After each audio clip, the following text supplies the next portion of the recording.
looking back, we just sort of tend to equate the Nephilim with demons and then like extend them to any pagan figure indiscriminately. That's not really what they did in late antiquity.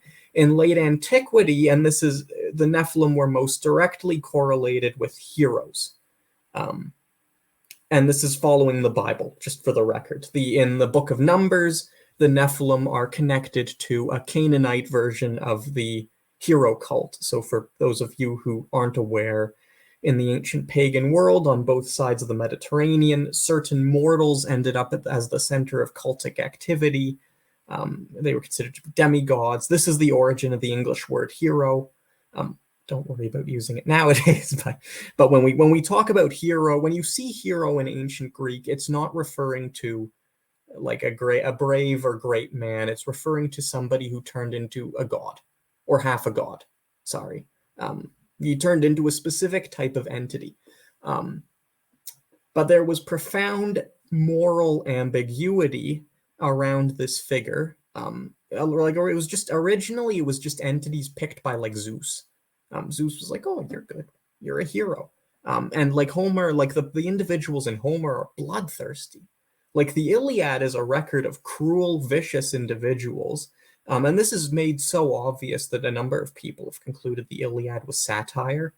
Or the Greeks grouped it as a tragedy. We, like people nowadays, sort of, you encounter political and religious movements that look up to the Iliad. That was controversial in ancient Greece. Some did, some people did, but quite a few were like, oh no, bro. And this leads to a splintering of heroic traditions in ancient Greece between the I'm so great Homeric hero and the Platonic or Orphic hero. This splinter is also, it's in the Bible where we see the encounter between the Goliath, who is the arch Nephilim, and David, who represents the new biblical hero. And the goal here isn't to condemn heroism in like the modern notion, but rather to elevate a different sort of heroism up to the stage.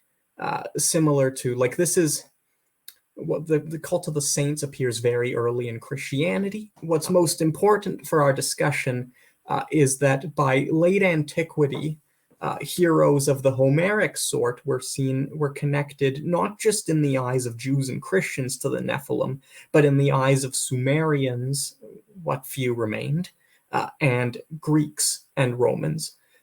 And so you end up with these two traditions of like the pious man or the hero who has attained theosis and will attain resurrection, and this demonic anti-theosis, which is connected to themes of unholy rebirth.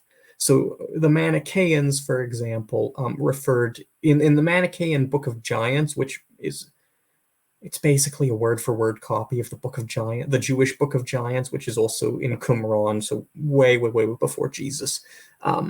They're described as abortions. The Nephilim are not like it's basically a demonic abortion. In like something happens, they're not brought to term properly, and these things bubble to the surface.